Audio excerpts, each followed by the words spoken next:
আজকের নারী টেলিভিশন থেকে সম্মান খুঁজে, নারী প্রগতি, নারী অধিকার, নারী স্বাধীনতার স্লোগান দিয়ে কিছু বেপর্দা নারী নিজের চেহারা, শরীর, অঙ্গ প্রত্যঙ্গ প্রদর্শন করে, আর তাদের আহ্বানকে নারীরা মনে করে স্বাধীনতা।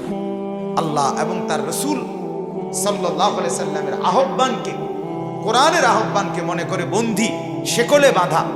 অথচ আল্লাহর কসম, এই সমস্ত দুনিয়ার মুশরিকরা তারাই নারীকে একেবারে নিকৃষ্ট জন্তু জানোয়ারের চাইতে নিচে নামায় দিছিল।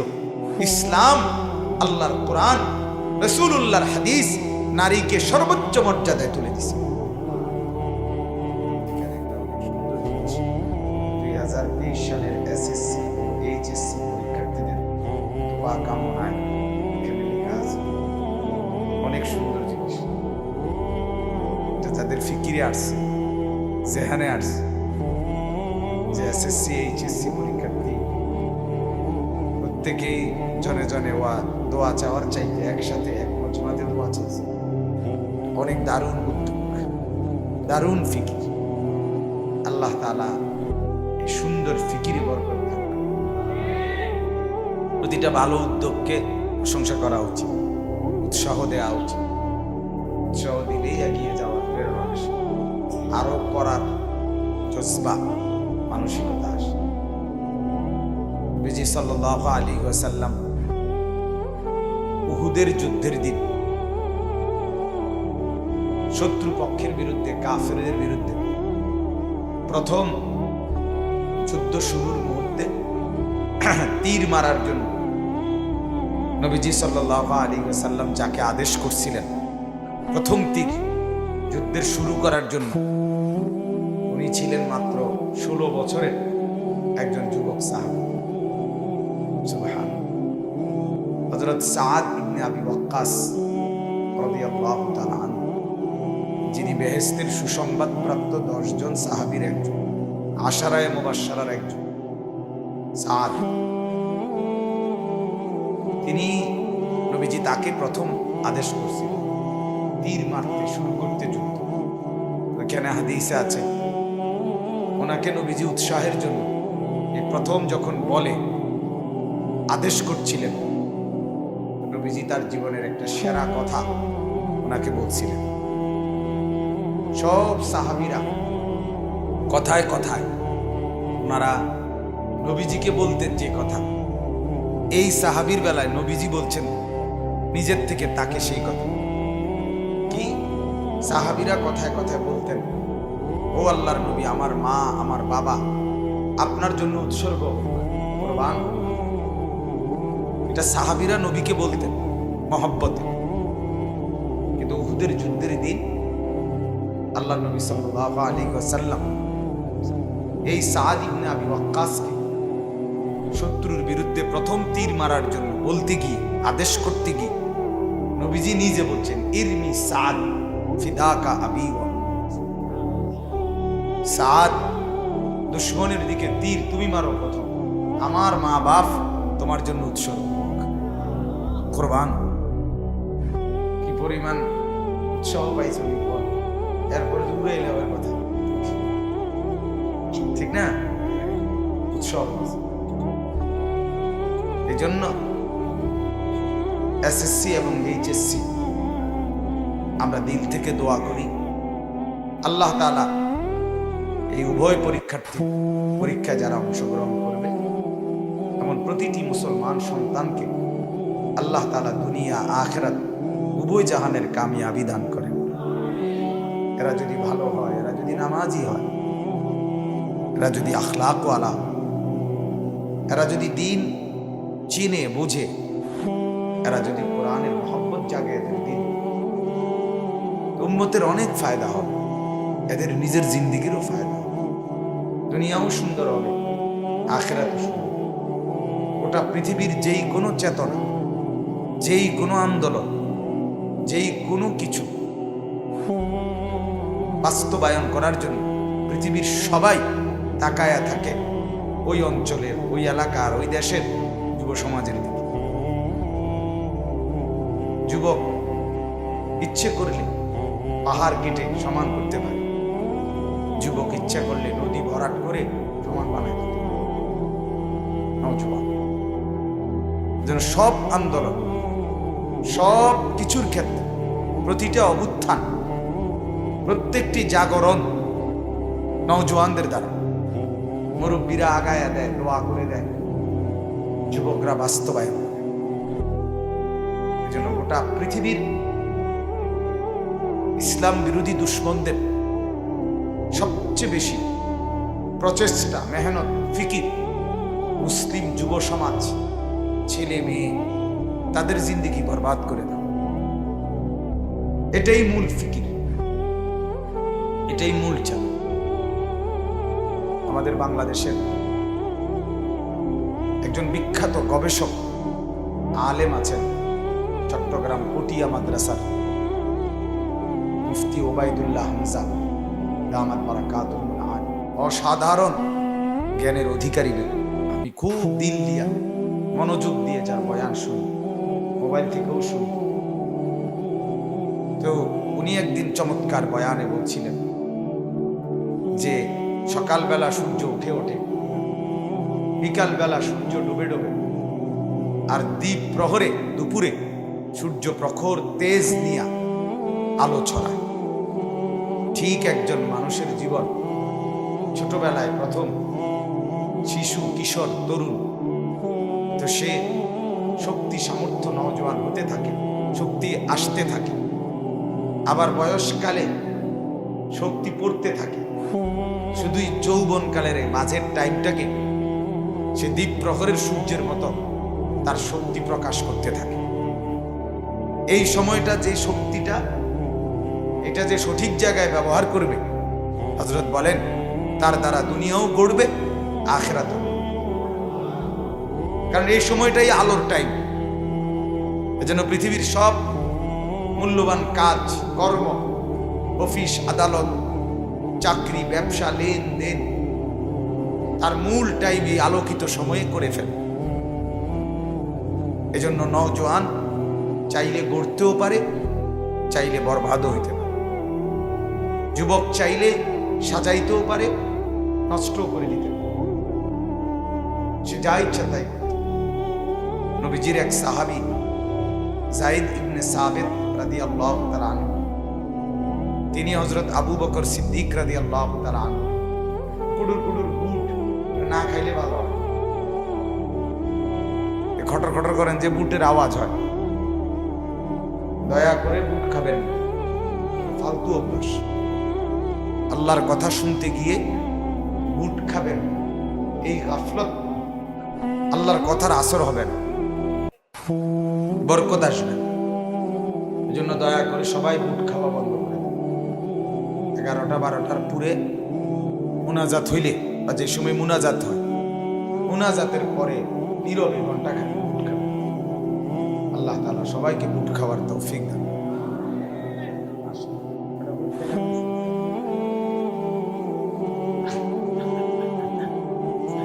বলেন এ কোনো অসুবিধা আছে কোনো বুট খেয়ে? তাহলে এটা চাইতে ক্ষতি কি? নবীজি সাল্লাল্লাহু আলাইহি ওয়াসাল্লাম ইরশাদ করেছেন, সব আল্লাহর কাছে চাও। তাই বুট খানাটাও আল্লাহর কাছে চাওয়া তৌফিক। এই জন্য এখন বুট না খাই, বুটের জন্য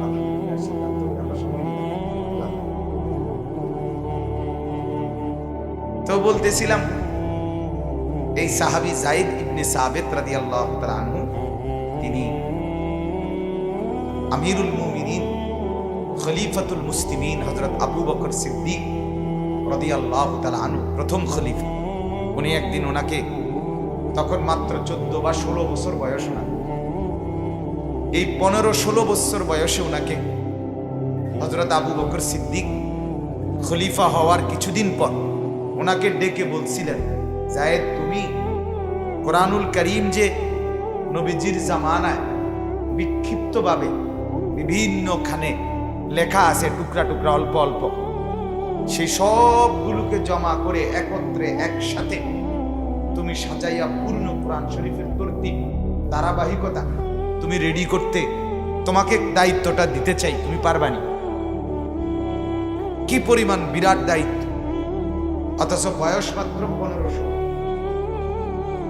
হযরত আবু বকর সিদ্দিকের মতো সাহাবী ওনাকে বলছে, এই জায়েদকে সিন্নি হাক্ক। তো এই সাহাবী জায়েদ ইবনে সাবিত রাদিয়াল্লাহু তাআলা আনহু তখন বললেন, আমিরুল মুমিনিন, আপনি যদি বলেন আমি এই পাহাড়টা এখান থেকে সরাইয়া ওইখানে স্তূপ দিয়ে দিই, পারতাম নি? মানে কি করলেন? হ্যাঁ, নওজোয়ান এই পরিমাণ হিম্মত রাখে।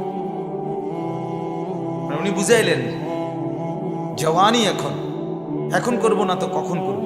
মেহনতের সময়ই তো এখন, পরিশ্রমের সময়, রাত জাগলে এখনই সময়, দিনে মেহনত করলে এখনই সময়, যা করার এখনই সময়। আল্লাহ তাআলা কোরআন কারীমে বলছেন, আল্লাহুল্লাযী জাআলা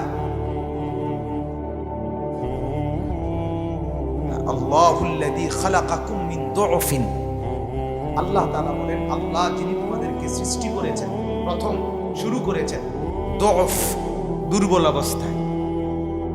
সুম্মা জাআলা মিন বা'দি দুআফিন কুওয়া, অতঃপর সেই দুর্বলতার শরীরে ধীরে ধীরে দিয়েছেন, বানিয়েছেন শক্তি।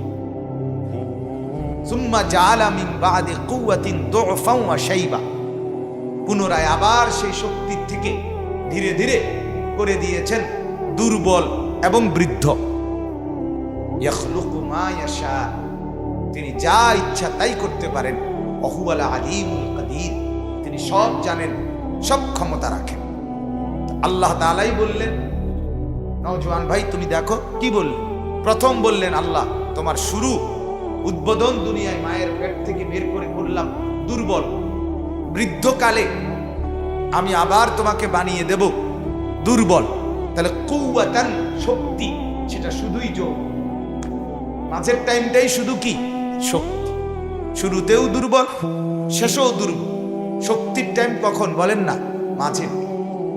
ওমান নুআম্মিরহু নুনাক্কিসহু ফিল খালক, আল্লাহ বলেন আমি যাকে দীর্ঘ হায়াত দেই, সূরা ইয়াসিনে আছে, তাকে আমি পুনরায় তার সৃষ্টির প্রথম অবস্থায় ফিরে আনি।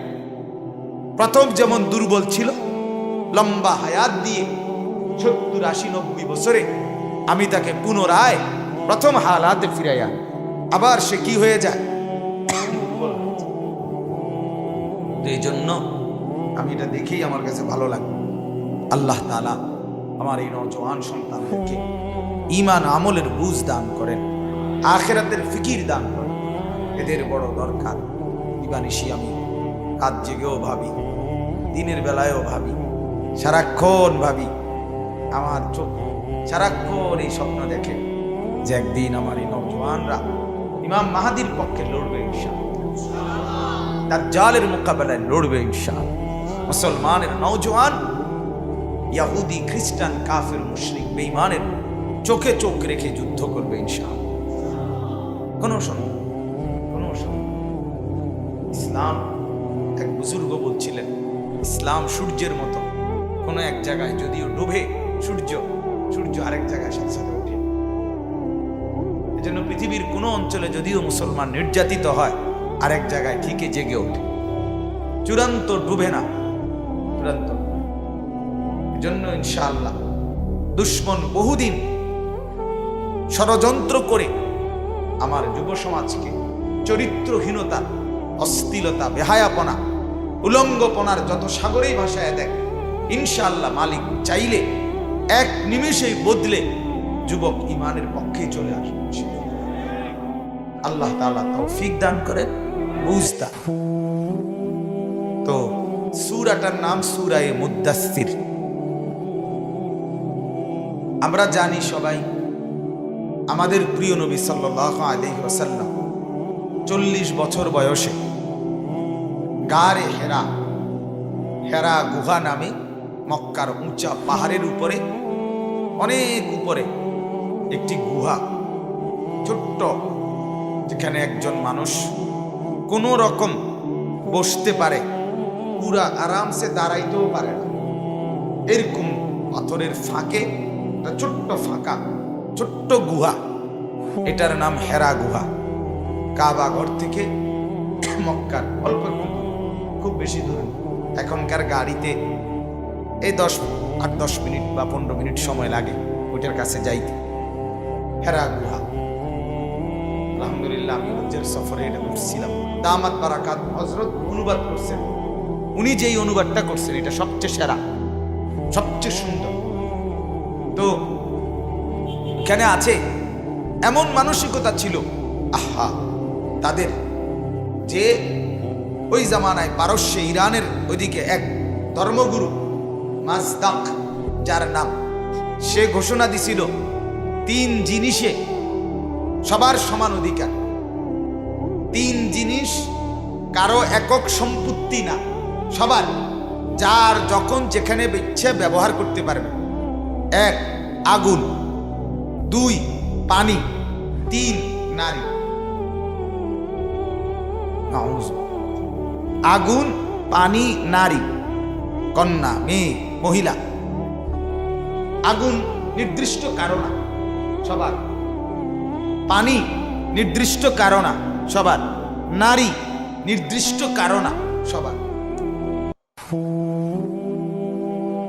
এই অসভ্যতা কি পরিমাণ যুবককে বরবাদ করছে বলে, কি পরিমাণ মানুষকে নিকৃষ্ট অশ্লীলতার বেহায়াপনার মধ্যে ডুবাই দিছে। এরকম অযৌক্তিক একটা সুস্থ বিবেকে কথা বলতে পারে? বলেন এটা কত লোক। এরকম হালাত ছিল, অনেক জঘন্য ছিল, পড়লে বোঝা যায়, জানা যায়। আজকে নারী টেলিভিশন থেকে সম্মান খুঁজে, নারী প্রগতি, নারী অধিকার, নারী স্বাধীনতার স্লোগান দিয়ে কিছু বেপর্দা নারী নিজের চেহারা, শরীর, অঙ্গ প্রত্যঙ্গ প্রদর্শন করে, আর তাদের আহ্বানকে নারীরা মনে করে স্বাধীনতা। আল্লাহ এবং তার রসূল সাল্লাল্লাহু আলাইহি সাল্লামের আহ্বানকে, কোরআনের আহ্বানকে মনে করে বন্দী, শেকলে বাঁধা। অথচ আল্লাহর কসম, এই সমস্ত দুনিয়ার মুশরিকরা তারাই নারীকে একেবারে নিকৃষ্ট জন্তু জানোয়ারের চাইতে নিচে নামায় দিছিল। ইসলাম, আল্লাহর কোরআন, রাসূলুল্লাহর হাদিস নারীকে সর্বোচ্চ মর্যাদায় তুলে দিছে। এই জন্য বললাম যে আল্লাহ তাআলা কোরআন নাজিলের মাধ্যমে আলী মিয়া নদভী রাহমাতুল্লাহ আলাইহি বলেন ইকরা বলে, আল্লাহ তাআলা বলেন, বন্ধু সারা পৃথিবী মূর্খতা, অজ্ঞানতার অন্ধকারে ডুবে গেছে, আপনি পড়া শুরু করেন। ইকরা বিসমি রাব্বিক, আমি রবের নামে পড়েন আপনি, আমি যা বলছি তাই কেবল পড়েন। এই পড়াগুলো যখন শুনবে, এই পড়াগুলো যখন দিক দিগন্তে উচ্চারিত হবে, আল্লাহ তাআলা যেন বলে দিলেন সমস্ত মূর্খতা, অজ্ঞানতা দূর হয়ে পৃথিবী আলোয় আলোকিত হয়েছে। আলহামদুলিল্লাহ। ফলে 23 বছরের ব্যবধানে পৃথিবী দেখছে, যেখানেই কোরআন তেলাওয়াত হয়েছে, যেখানেই কোরআনের আলো পড়ছে, যেখানে কোরআনের উচ্চারণ হয়েছে, ওই দেশ, ওই জাতি, ওই সমাজ, ওই সভ্যতা, ওই মানবতা, ওই মানুষগুলো পৃথিবীর সর্বশ্রেষ্ঠ মানুষ হয়ে গেছে, সর্বশ্রেষ্ঠ। এই জন্য ইকরা, আল্লাহ তাআলা উত্তম পড়ার সূচনা করেছে। এই জন্য নওজোয়ান বন্ধু, আমার বাপ, আমার মুসলমান বাবা, ভাই, জওয়ান বুড়ো সবাইকে বলি, আল্লাহর কোরআন যে জীবনে পড়তে পারেন না, যার জবানে আল্লাহর কোরআন উচ্চারণ হয় না, যে কোরআনই পড়তে পারেন না, আমার আপনি যেন জীবনে কিছু পড়েন নাই, আপনি শুধু বাতে খাইছেন আর ঘুমিয়ে গেছেন।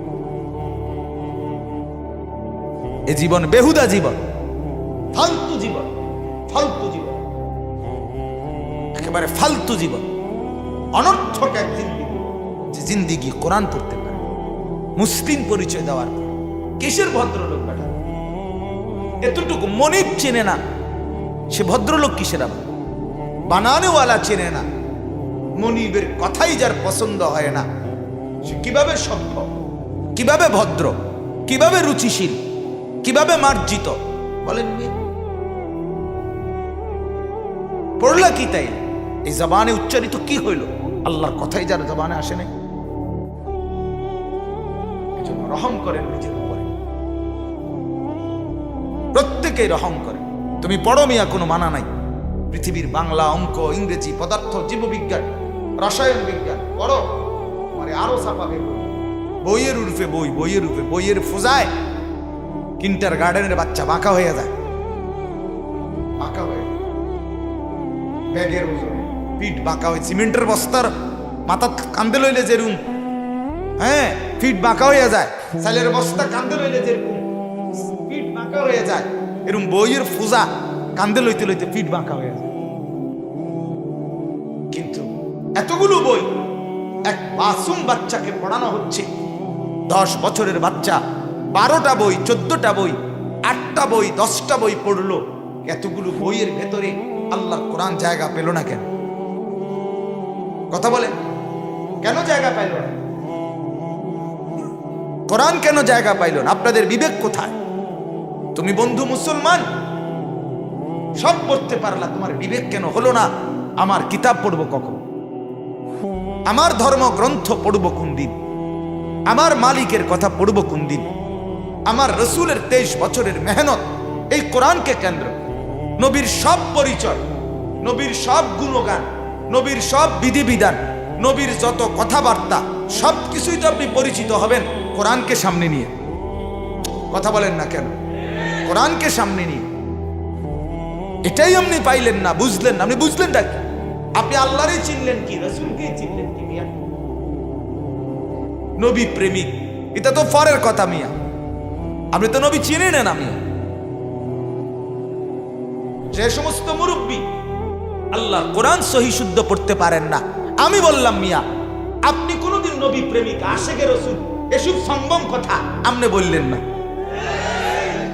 ফাওয়া লাভ করেন না মিয়া, আজাইরা লাভ করেন না।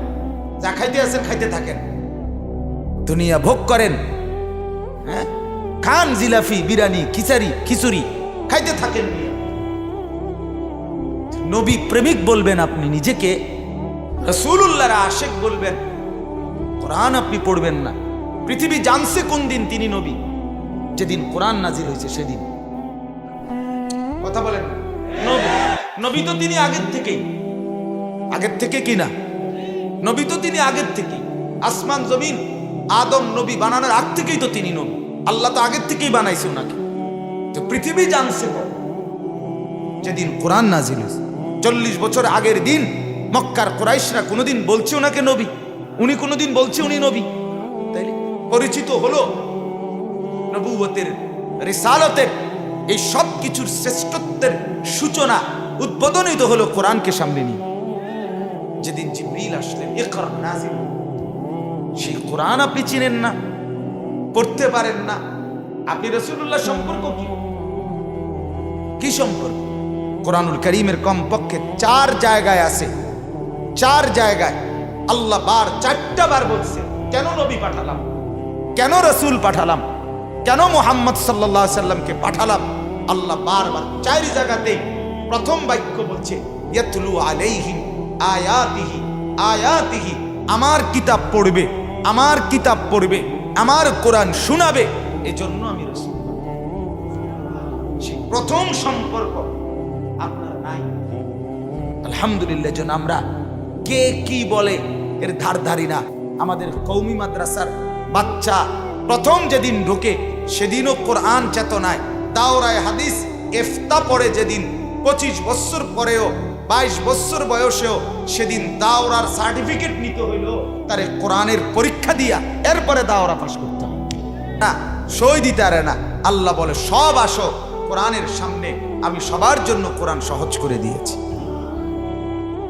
তুমি দেখো, চেষ্টা করে দেখো, চেষ্টা করে। এটা বলার একটা মূল উদ্দেশ্য আছে। এসএসসি ইন্টারমিডিয়েট পরীক্ষার্থী যে ছেলেরা, ভাইয়া তোমাদের পরীক্ষার পরে সময় আছে, পরীক্ষার পরে 1-1.5 মাস সুযোগ আছে। অনেকে ইচ্ছা করলে এই সময়টা কোনো মাদ্রাসা, মসজিদে, ওলামায়ে কেরামের কাছে আল্লাহর কোরআন শুদ্ধ করে নিতে পারে। শুদ্ধ করে পরীক্ষায় হলে থাকতেই শেষ পরীক্ষার দিন বহু জনে বলবে ক্যারিয়ার করো, ক্যারিয়ার কোচিং করো, এটা করো, ওইটা করো। ক্যারিয়ার মানে ক্যারিয়ার করতে গিয়া তার আর সোজাও হইতো দেয় না, সোজা হইতো দেয়।